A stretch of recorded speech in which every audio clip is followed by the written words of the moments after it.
Hello, welcome back once again. This is Christians in Politics on RTM, the #1 station that brings you the best of the best.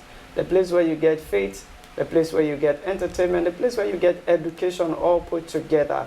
And this is the only platform where you get Christians in Politics as a program, the first of its kind on African soil. I want to indulge you and I want to enjoy you to stay put and keep watching.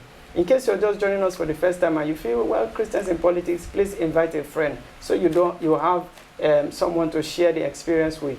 It's always a wonderful time having to come on the show. Now, today we're going to be looking at generating income, generating wealth. We're looking at the economy. We're looking at some of the things that can make a governance better. And to do that, I have someone with me in the studio who is going to be talking to us from the manufacturing perspective. And so I want you to sit back. Should you have a business in hand, or you know someone, or you're thinking what's happening in the policy of today, please sit down and learn. Get your jotter in case you just want to jot one or two things. And to discuss that with me, I have someone very special in the studio today. He's by name Mr. Agboola Kayode Babatunde, and he is the MD CEO of King Post Nigeria Limited. Don't forget, he's also a pastor, a man of God indeed. And he'll be talking to us from both perspectives, bringing up all his experience together on board. So join me together as we welcome Mr. Kayode. You're welcome, sir. Thank you very much. It's good to have you in the studio, sir. Thank you for having me. Thank you so much. We are blessed to have your presence. Yeah. Thank you for making out time out of your very busy schedule to be on the program today. We really appreciate it, sir. Yeah, it's my great pleasure to be here, to be of blessing. Thank you, sir. All right. Without taking much of our time, we've already given our people what to expect. I'd just like for you to even introduce a little bit about yourself. We just had to capture a little bit. Can you tell us a little more about yourself, sir? What should we know? All right. My name is Agboola Kayode. I'm the MD CEO of King Post Nigeria Limited, manufacturer of world-class doors, wardrobes, and kitchen. We've been running this business for over 18 years now, and still counting. We thank God for God's faithfulness and grace that has sustained us till now. I can say here that God has been faithful, supporting the business and then expanding it. We at some point in time, we have exported our product to Dublin, and we are hoping to go back to that export now, because export is the way to go in the current economy. That's beautiful. Yeah. Thank you so much, sir. Yeah. Wow. You've talked about 18 years. One would have been wondering, okay, are you just starting? But 18 years is quite a long time of experience. In Nigerian setting, an 18-year-old man is already liable, is already considered an adult. Already. So the business in itself is an adult at this point, so he should have some level of say. Yeah. I want to ask, why furniture? Why manufacturing? What's triggered it? Okay, great. I read mechanical engineering. Engineering is about creativity. Right. You as an engineer, you are trained to build, to create. And so when I graduated from Obafemi Awolowo University, 1995, I came out and there was no job. So I decided I was going to create one for myself. And then I started coaching classes then. I had advertised and said free mathematics and English and chemistry and physics classes. And people like free things. So they came en masse and taught them, and from there I gathered a lot of people, and then I started teaching. But somehow I think my wife applied on my behalf to Kuramu Industries, then Nigeria Limited, and I was employed. I went there, I did the test and passed, and I was employed. Kuramu then was producing doors and exporting to US and UK. We're also very present in the domestic market then. And it was actually in Koramo that I learned how to do world-class furniture wardrobe. I grew in that company to become general manager production, and it was just fun all the way. The experiences I gathered there made me manufacturer of world-class doors. By the special grace of God, our doors, wardrobes, and kitchen cabinet can compete with furniture from anywhere in the world. Yeah. I wish Mom is here to answer for herself. I was just wondering, you were already teaching mathematics, as it were, for free. Yeah. I think it would have been easier and direct for anybody to say, this man can make a good teacher. If he's teaching free, let's add a fee to it. Yeah. Maybe let's build school. Yeah. But why did she have to choose to apply for you in manufacturing? Actually, we're making money. The first stage of, it was just like a kind of marketing strategy. Right. The idea of saying free coaching classes is actually to draw the attention of people. So when they came and were able to impact them very well, positively, then also you need to pay. Then we now introduce payments that, okay, you have to start paying. We have shown you, given you a taste of the value we can give you, and so they were glad to pay, and the business was booming. She actually joined me. Okay, beautiful. Yeah, it's all right. I love it when women are gracefully supporting the home front, as it were, because by implication today she's living the benefits of that effort of joining you, that effort of even trying to get a door open for you on your behalf. Correct. And seeing opportunity for you. I can tell you for free that she's a huge asset to me. Don't worry, we'll come to that later. Right. Don't let's debate. Now we're looking at Christians in politics, and I said that I was intentional about that because even politically, I've had people who come and said how much their partners have been a huge backup and support, or a springboard for them to be able to achieve what they're achieving, and it's quite commendable. So, sticking to the point, democracy, this current democracy in the Nigerian context, would you say it's been favorable to you as a person, you as a manufacturer, sir? Well, the current democracy is actually trying to create value and then also ensure dividend of democracy in a way. I must be sincere. We've seen a lot of policies that are aiming at, economic development, which of course will impact us. Eventually. We have seen, we've seen tax reform coming up, and in the tax reform there's a proposal for tax reduction. In that tax reform also we have a proposal for dealing with multiple taxation and all of that. We've seen tax being removed for common man, we've seen that. So that is shows to us that there is good intention, right, to develop the economy. We have also seen government, making funds available for SMEs, MSMEs actually, coming up with all kind of policies. They've also tightened fiscal policies to ensure that current inflation that is affecting this economy negatively is being checked and all of that. And so I will say, in fairness, that there's a lot of effort that is being put in place to ensure economic growth and development. However, they are still not sufficient. Yeah, the economy grew by almost 3.8 last year, but it has not translated to, good good quality standard of living.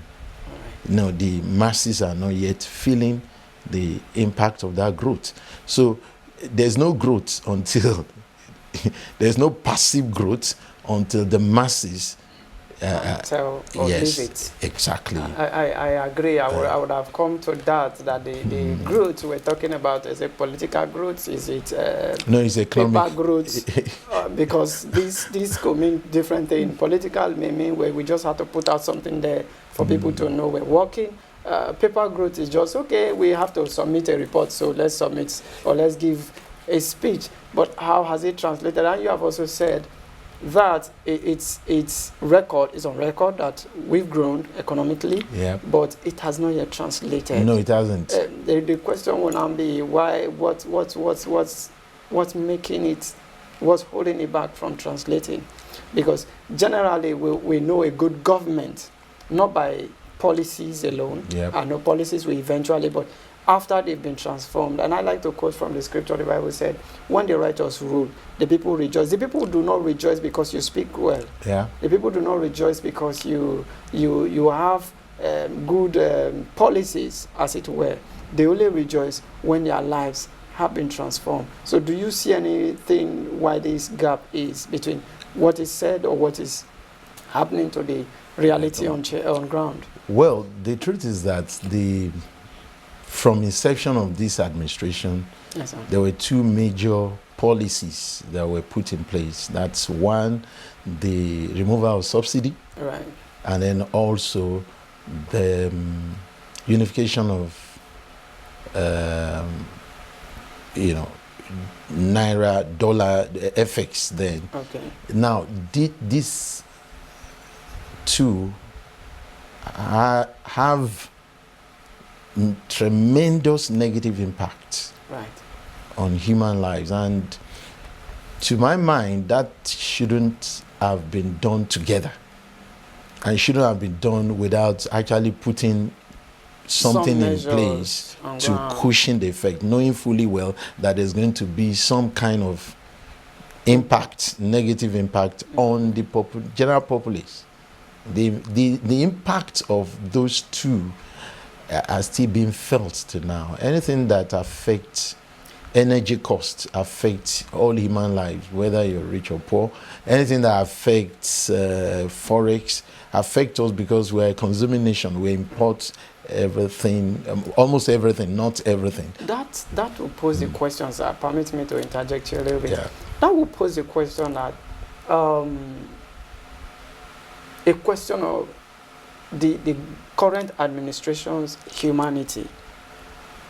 Because if these two major policies, even if they have a good intention, one, people have argued everywhere online, on every news platform, that it was too sudden. Yep. Absolutely. Now, not just now one of it, even one of it is not something you rush into. Yeah. Secondly, you now have two major policies coming at the early day. You've not even, in fact, for the subsidy, you had not even gone to the office. It was at the swearing in that it was declared. And one thing I know about my people, Nigerians, also, we also like to take advantage. So, filling station that woke up that morning, I was selling fuel at maybe 15 naira. Before you know what's going on, they were selling at 150, Yeah. 200. Yeah. Some, you knew they had fuel, they just off. Once they heard the news, just switch off, give it an hour or two later, and then they put up a new price, and people are like, what? I bought fuel this morning. Nobody cares. Yeah. So this same administration had fought previous regime from taking that step. Is it still saying it? Because it seems as though there is an undertone. Do you think that is there something fishy? Is there something? Because why would you fight a policy and then you now come into power and then administer that same policy at the very beginning? Was there something? Yeah, simply because there was no grand plan in place.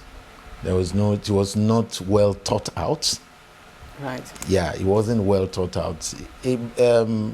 I tell you the truth, I support subsidy removal, because we can't be consuming our resources resources that are meant to develop the economy, build infrastructure, ensure that there's good health care is put in place. Yeah. There's ensure also that citizens enjoy basic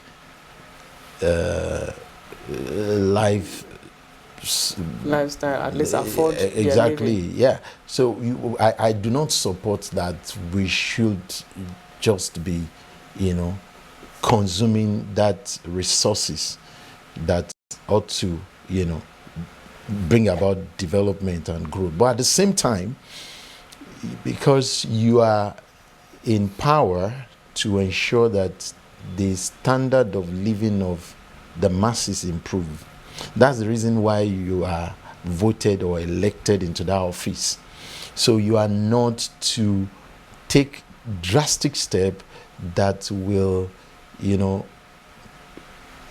oppose that or contradict that. Yes. So what you have to do basically is look at first, if I were in that position, I would look at first consulting, and then sitting down with my team, looking at what are the palliative measures or measures that we can put in place to ameliorate whatever hardship or difficulty that will come after that was not done. That was why I said it was not well thought out. Because if you are going to do that, you know that the masses, general population is going to be impacted negatively. So you need to plan for that.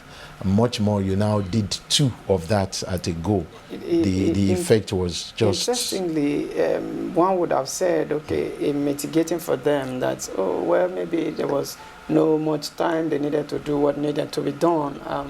But the question is, it begs the question again of, you fought this same policy many years ago, and it's been arguably said that even while you were fighting this policy, you had an interest in becoming the first man sometime in the future.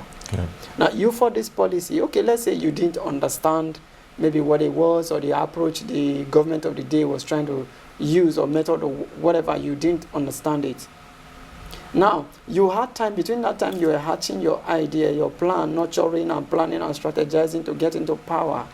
At least you have now seen the effects of why this policy needed to be administered.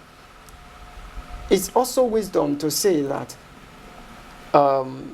you would have had the system planned out even before you get into office, that, well, I'm sure and I'm hoping I'm likely to get into power. And when I get into power, I want to get this done. So in getting this done, the impact is likely to be like this. What should we do in this regard? Or should we do it in phases, as others have argued? How do we break it down? What's going to be the first phase? What's going to be the second phase? And what's going to be the third phase?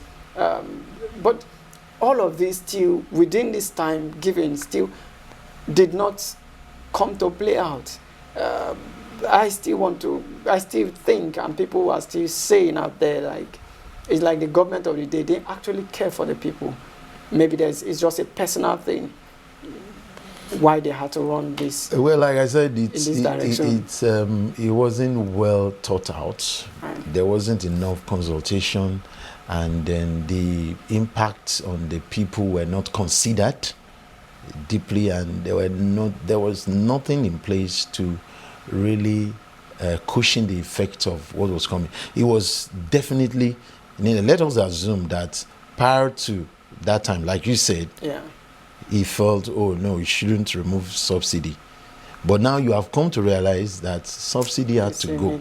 And now you now need to sit down. It's not something you rush into. It's just like what is happening now with Trump's trade war and tariff with people. He's going forth and back now, because the stock market in US dropped significantly to a level that it had not dropped in years. So, and he had to, backtrack. He had to retract some of his policies. So I think the same thing is happening here with the current, politicians, and that's why believers should be involved in politics, because the scripture says when the righteous rule, the people rejoice. Now, when a believer is involved in politics, is not just doing, he's doing it with the love of God and love for the people. He's doing it with the fear of God. Right. Now, what and we do also with the inspiration from God. With the inspiration of the Holy Spirit. What we find in this current system is that the people at the ends of affairs do not have little or no fear of God. Because we have seen how they attend to matters that concern the life of people. Yeah. And so it doesn't really show that you have the fear of God. And maybe love for the people and also. Because even if you don't have fear of God, but you have love for the people, there's a way some things can be okay. Maybe we need to shelve this idea, then bring it up again later. The waters is not yet ready for that system. And now, speaking to Trump, you've mentioned that. I think we should just explore that a little bit. He had made a policy, made a decision, and now he has seen, no, this decision there's more in reality than I was looking at. Correct. When I was on the seat, when I was out there. Correct. Now being in the game, okay, okay. And then he's trying to now readjust. How come our own system, especially the African system, I'm not particular with Nigeria alone, but I'm looking at Africa generally, for the most part. I know there are countries that are beginning to come out of that. Why is it difficult for the government in this part to of the step world up, to say, okay, we wanted this, we said this, but realities have proven that this is not yet time. So we're going to keep it for a later time, or this is what we have said, but because of 1, 2, 3 that has happened, we will have to slow down on that and then take this direction and then return back when time permits us. Why is it difficult for us to make that, even if it's tactically, make that adjustment or retraction? I'll be very honest to you. The reason is simply because of the way our politics is structured. Right. The kind of people we have at the ends of affairs. Trump turned back because there had been a lot of pressure on him. Right. From Republican congressmen as well, and even his own associates. But when you have a parliamentary, you have a Senate system that rubber stamp everything the president is doing, there's a problem. That's why I say it is the way we are, the way we are structured in terms of the people we have in the executive, the people we have in the legislative, and then also the judiciary. You see, that this system is put in place for check and balance, but the whole essence of structuring democracy is not working well in Nigeria. It works well elsewhere, but doesn't work to deliver dividend of democracy to the citizens. And the reason is that we believers have left the scene for God knows who. Because most of the people in developed economies of the world, and that's why they are developing. Right. You cannot just come up and say you are the president, you are going to do this. Even in your own party, there are people that will check you. But here, if you can organize yourself very well with the people, they will just rubber stamp anything. And that's a thing of concern to me also, because looking at this current system, the question I want to ask is, what do you think the government can and should do if we really want to get this democracy at least a little bit right? Right, because the three arms you have mentioned, most of the time the leaders in this place are made by the executive, one way or the other. Yeah, one way or the other. Now, if there's an African proverb that says, he that pays the piper dictates the tune. Exactly. If I make you there, if I put you there, then I'm putting you there. One of the undertones, whether I say it or not, is that you must protect my interest. And that has played out in several cases where even elective officers have been had to be removed by a system that even the same system will now come back again to reinstall or undo a judgment they have mentioned before. Yeah. Meanwhile, they have already, in that space of time, corrupted, gotten their whatever their interest was. And so by the time you are going to appeal and then going back and forth and back and forth and back and before you get the judgment annulled, they've done so much that by the time you come there, they've even prepared a system for whoever is coming in that you won't be able to even move. So what do you think the government can or should do in this regard to get it right? Let's put this democracy back. First, until when we have visionary leaders, leaders that have vision and sincere and are sincere, so I think